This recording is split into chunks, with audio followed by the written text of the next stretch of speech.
We're going where you want to go so you can be where you need to be. It's Road Gang Radio with Lindsay Lawler and Jimmy Mac on RadioNemo.com. I'm Lindsay Lawler. That's Jimmy Mac. Phone Master Dre on the ones and the twos, keeping us on the air and keeping us delivering you the deliverables that you need so you can deliver your load. Wow. That just came to me, but I feel like it's brilliant. Thank you very much. Well delivered. Minted, by the way. Get that get that puppy minted, by the way. So this is interesting. How do you introduce three people, Lindsay? I don't know. I think you just say, Jimmy, something about. I mean, listen. It's right up our audience's alley because these people love to drive cross country.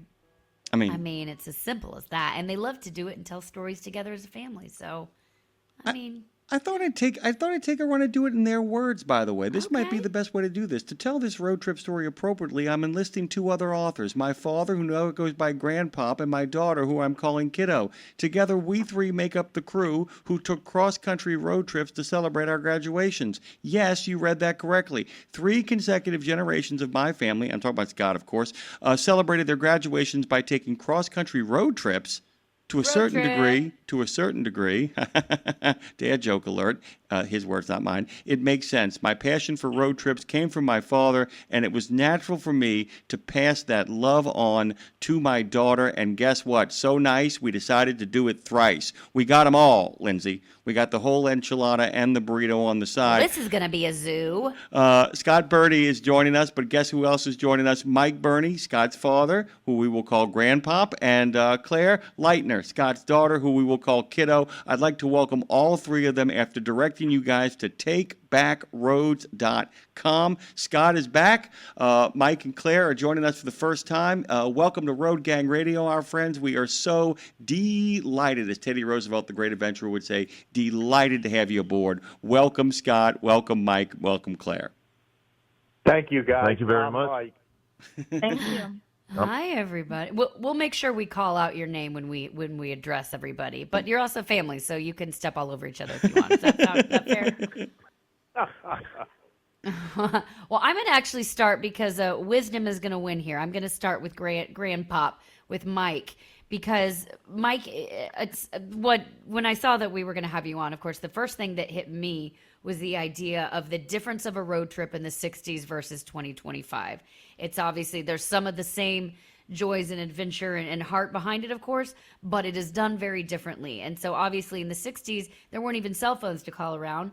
In 1999, when Scott took his graduation trip, there was a cell phone, but maybe not social media to post along the way. And Claire, taking her trip today, was probably posting the entire way along the journey. So Mike, to you, what is the thing that you miss about a road trip in the 60s and the thing that you don't miss about a road trip in the 60s? Well, thanks for throwing me an easy softball, Claire You're Marie. welcome. I'm going to call you Claire Marie. Oh, Don't. that's not my name. I'm talking to my granddaughter. Don't call. Actually, I'm Lindsay. Claire just books the show Oh my for it. God. Not just. She does a lot. Well, that but makes it easier, Lindsay. I'm sorry. Okay, That's so okay. To That's answer, okay. answer your question the best I can, the road trip in 1966 was a kind of a graduation from high school present with my cousin Edward, same age as me, who lived in Great Neck, New York. I lived in Baltimore, Maryland. We had my father's car, and then we passed that along by having our car go around the country with Scott and his pal. But in 1966, it was the Wild West. And, I mean, we didn't know where we were going half the time. We didn't have any kind of GPS type of guidance. We had a map of the United States. We had been to AAA. Do people even know that AAA exists today? And, you know, so we had maps of all the states we were going to drive through, which ended up being about 25 states. And we had to look at the maps and talk to each other. We didn't have anything that helped us. It was also the Wild West because the price of gas was 30 cents a gallon. The hotel was $4, if we stayed in a motel, which we did 5 or 6 nights out of, 7 weeks, it was $4 for a motel. Breakfast was 99 cents, and of course maybe that's true today, but it was like 9 cents or 10 cents if it was on sale. So, the country was much more, I think, wide open in 1966, but we didn't know where we were going some of the time, and that made it more of an adventure. We learned a lot about ourselves, and that was a spectacular part, as well as the gorgeous beauty of America the Beautiful. Lindsay, I'm going to pivot. Pivot?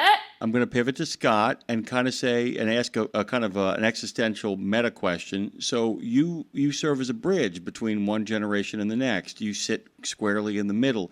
And I'm kind of curious, as you guys take this trip together, how much self-awareness did you have? How much awareness of like both enjoying the trip and watching it unfold, but every once in a while having to check in and realizing what you all three were orchestrating together in regards to kind of, did you have moments of editorializing to yourself of kind of looking in awe and wonder, not just at the American landscape, but at these two people on either side of you as bookends? I mean, can you talk about the impact from a familial standpoint of what this meant to make this trip and to kind of tell this story? Yeah, absolutely. So it was really, obviously, a very kind of life-changing adventure when I took my trip in 1999. It was obviously something that created a rather significant impression, is something that I still remember and refer back to even now. And of course, it was something that I really enjoyed. I know how impactful it was for my father when he took his trip. And so, of course, it was only natural that I would, make the suggestion and make the offer to Claire that she and I would take a similar trip as kind of, part of my graduation gift for her. And so we did that when she graduated from high school, and I'm certainly not going to try to steal any of her thunder, but it seems to be that she enjoyed it enough that she actually wanted to do it again when she graduated from college. So, it was very clear, as I don't want to necessarily say the middleman, but, being the person that kind of bridged that gap between the generations, that this was a very easy passion for me to pass on to Claire. It was something that, was natural and obvious on the one hand, and also, I think a fairly monumental experience for her as well. So, it was a joy for me to do that with her. Obviously, it was a very special experience to have those times together. And, it was a little bit of a gift for myself as well, of course. To be able to do 2 cross-country trips again. So, something that I really enjoyed, and I enjoyed watching her experiencing that, and watching her grow and watching her learn and see what it was like to really witness the just broad expanse of the United States. Scott, I just want to say I love that for Claire's graduation, you got yourself a gift. So, the time with her, I just have this vision of like you pulling the car up and you're being like, surprise. And she's like, you got me a car for graduation? She's like, no, get in. We're spending quality time together. Yeah. No. I'm kidnapping you. Let's I am go. kidnapping you. I also want to say, by the way, I see when you graduated, Scott, you're younger than me and just by 2 years, but you're younger than me with a child who just graduated from college, and my kid's turning 7 tomorrow. So I don't know who's doing it better or worse or what it is, but either way, I embrace the fact that of your freedom and getting to do it together. So let's go to Claire now. Claire, so you've just graduated college. This is your second trip with your dad. Obviously, your trip, I'm going to guess, was practically, fully digital between the photos and the posting and the playlists, which of course we have to talk about, and documenting the journey. Are you able to see, since all you've known is digital, are you able to see how different this trip must have been versus your dad's or even your grandfather's in the past? Are you aware of how those differences play in? Yeah, most definitely, for sure. I know a few days ago we were talking about it, and like the three of us, and looking at pictures, and it dawned on me. I was like, oh my goodness, like my grandfather was talking about how they had their car, a problem occurred, and I was like, wow, you didn't have like a cell phone to be able to call anyone, like you had to stumble upon an auto repair shop. And so it's just very like fortunate nowadays that when we are traveling, we have technology. If something were to go wrong, or just like for maps, I know I'd be lost without that. So I definitely see major differences. And then, so what we say though, that outside of the positives to having digital, what is something that you sort of like looking back, hearing hearing Mike, hearing your grandfather talk about what it was like for him?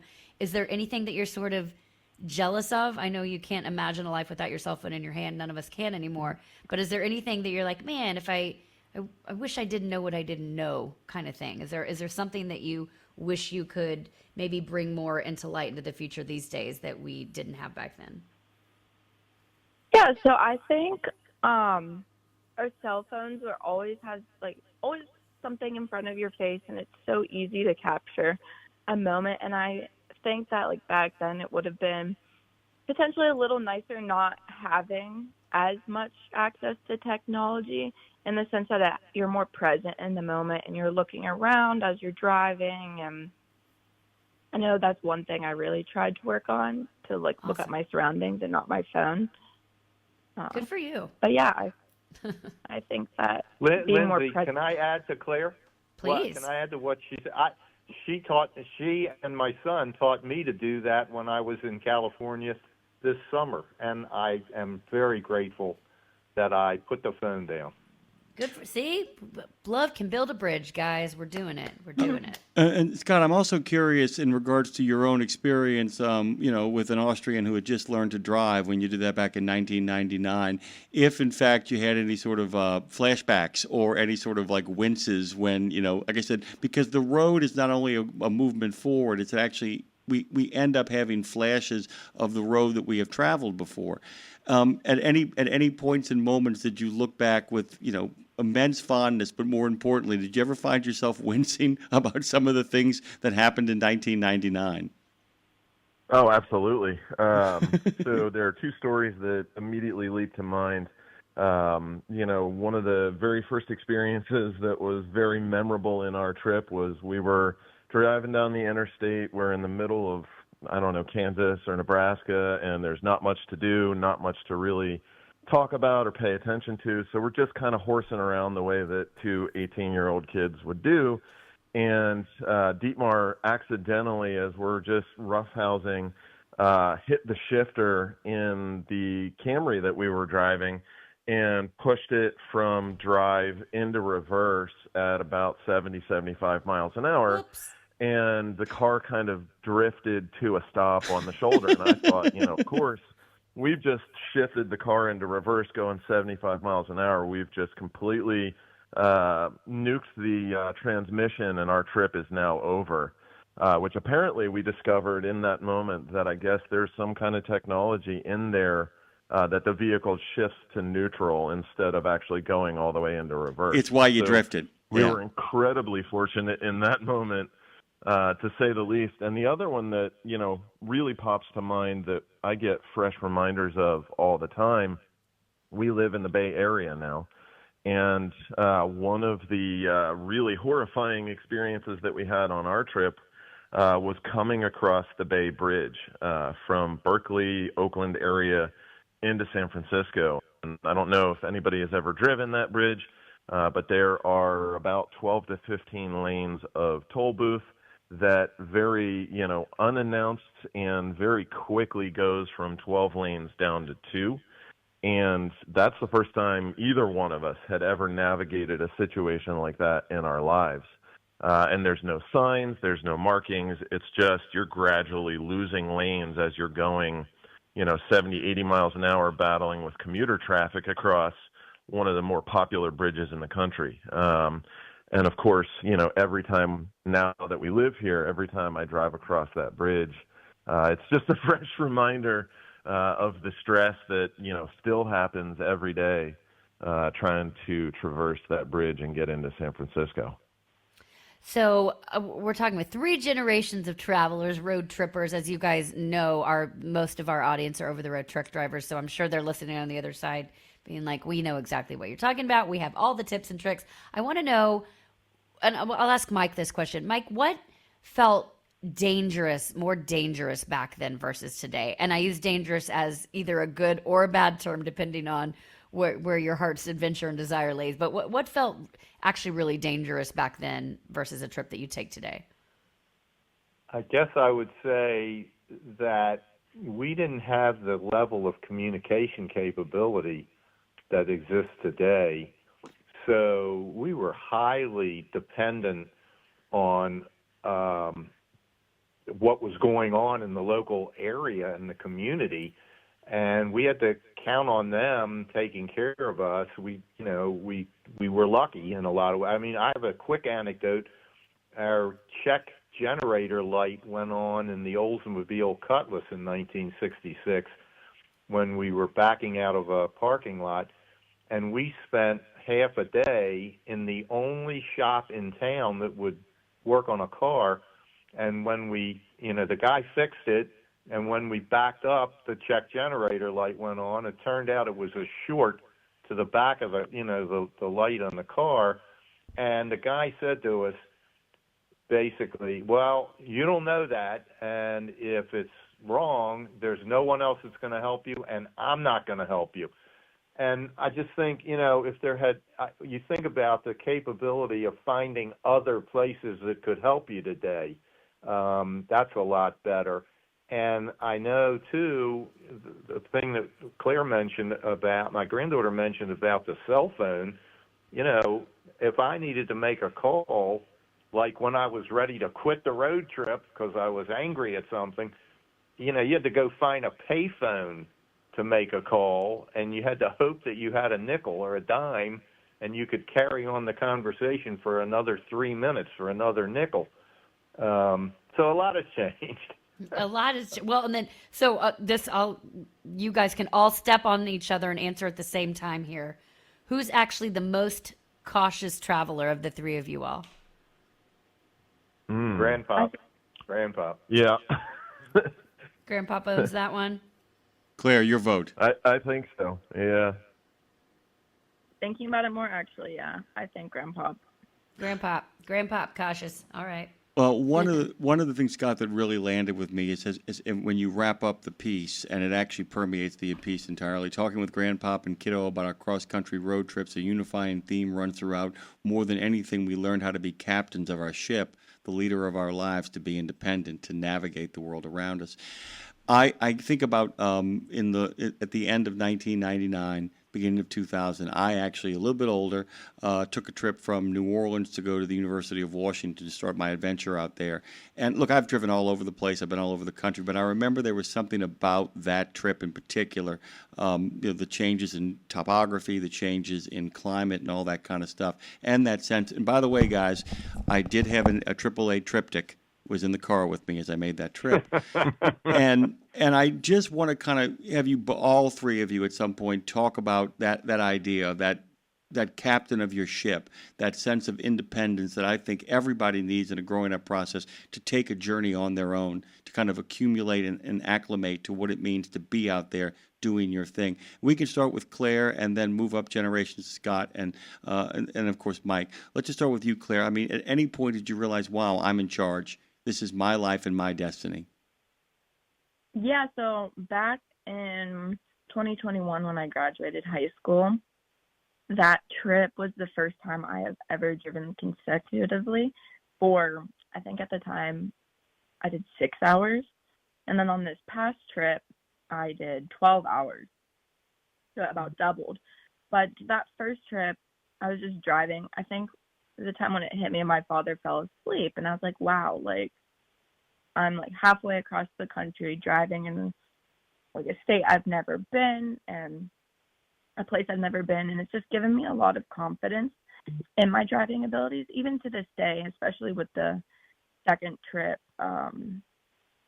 Just having so many miles under my belt for someone my age, I feel like driving in new areas, I'm much more confident and I don't get as anxious about having to drive somewhere I've never been before. I mean, what's that great thing? I haven't been here, but I've been here before. And that's a really nice feeling, I think, to a large degree. Scott, your take? Absolutely. So we definitely chuckled about the triptych because we definitely had one in 1999 as well. We took that trip. It was 8 more years before iPhones would even be invented. So we were following a triptych at least pretty religiously for the first couple days. And there was something that caught our attention. I wrote about this in the post that I published, but there was something somewhere out there that we, were really kind of drawn to. And we're like, you know what, let's just disregard the map for a little bit and let's, go up there and see what we see.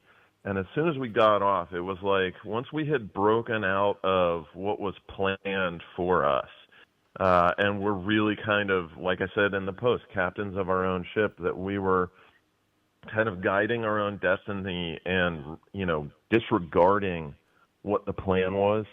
That particular moment, even though there wasn't anything special about where we were going or what we were seeing, just the fact that we were able to make the decision that, you know what, we're in charge of this trip. We are the ones that are going to decide where we're going. That is such a poignant moment that it absolutely is one of the biggest pivot points, I think, in my life, where I first really experienced and tasted what I'll call true independence. Side quest. That's the side quest moment in the piece, by the way, which you can find on takebackroads.com. We now, Lindsay, come to Mike and his take. Go on. Yeah, I was really, really close with my father, particularly before I started the trip with Edward, my cousin, in 1966. And by the time I got home 7 weeks later, I knew that I was ready to leave the nest, as they say today. I was ready to go to college. I was ready to be on my own.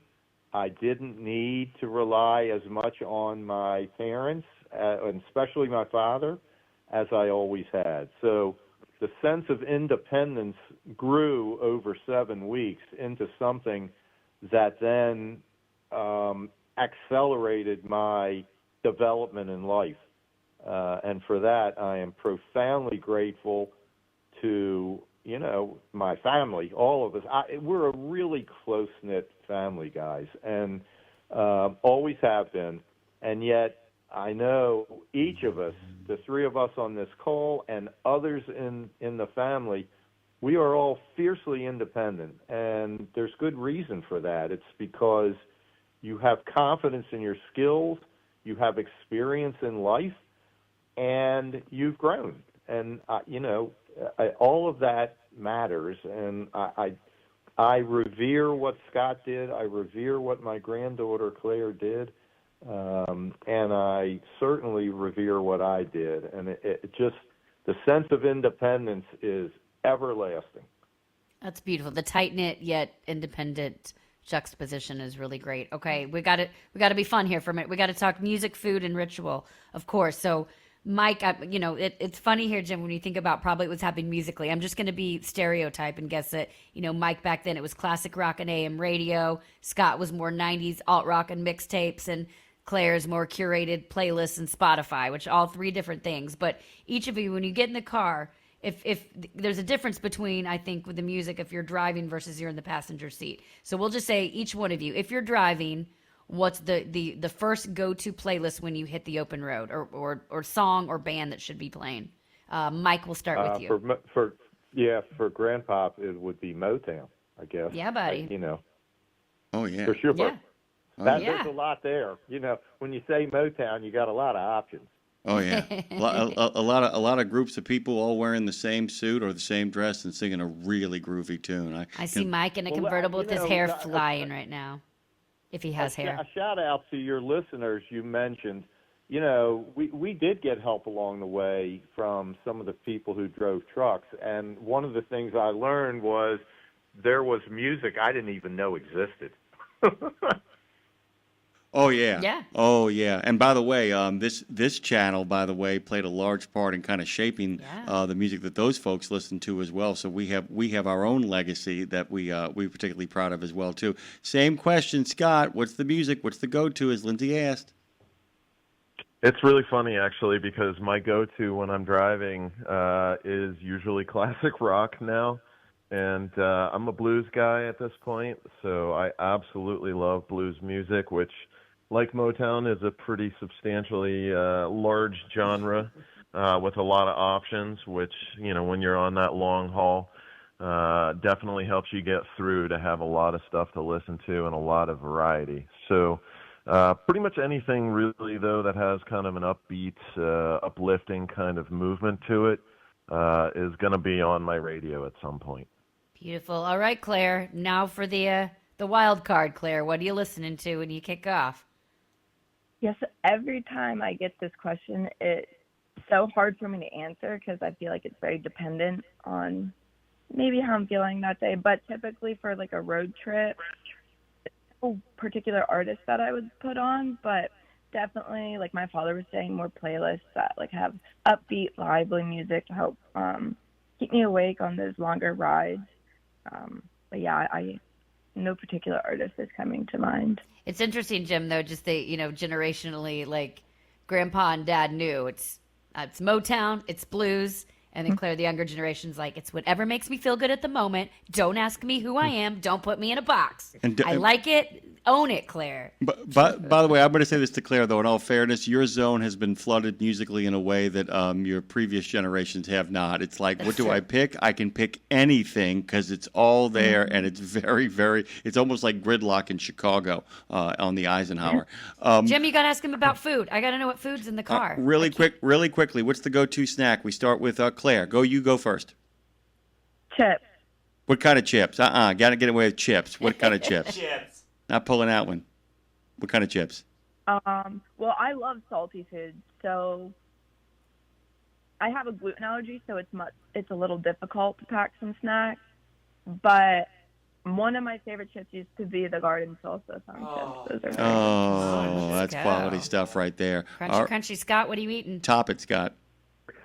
Also a salty snack person, so I actually prefer either like the Chex Mix or Gardettos, the Gardettos mix. Love. Don't kiss anybody after that, though. All right, Grandpa, what you eating? I'm the most bland guy in the world. I love Snaps pretzels, those little square pretzels that look like a window pane. And I love pretzels in 1966. And in 1999, and I still do. Pretzels and Motown. I like it. I got no problem with pretzels. You know why pretzels are the best, Lindsay? Because it's like anybody doesn't like pretzels really is just like, communist. Essentially you're a red, which is the exact opposite of what this website looks like. Actually, its little hashtag actually has an American flag. Guys, I can't recommend spending some time at takebackroads.com. We enjoyed it the first time we got a chance to talk just with solo artists. Now we have 3 individuals bonded by their individuality of 3 different generations. Claire, Scott, Mike, Scott, Claire, thank you all so much for making the time to join us this morning. We really loved having you. Thanks a lot. And let me add one quick thing. Go. There is a photo on the website. Scott's got a photo that he took and that I took that are identical photos 30 years apart. You got to see it to believe it. I saw it. It is very cool. The website and the photos I feel like I'm at camp. It's got that sort of nostalgia and the best kind of way to it. You know what I mean? It's a great website. Taking cross-country road trips to celebrate graduation, a 3-generation tradition, is the article we are talking about. The blog post we're talking about. Take Back Roads is the place you want to be if you want to get somewhere along with Road Gang Radio. Thank you all so much.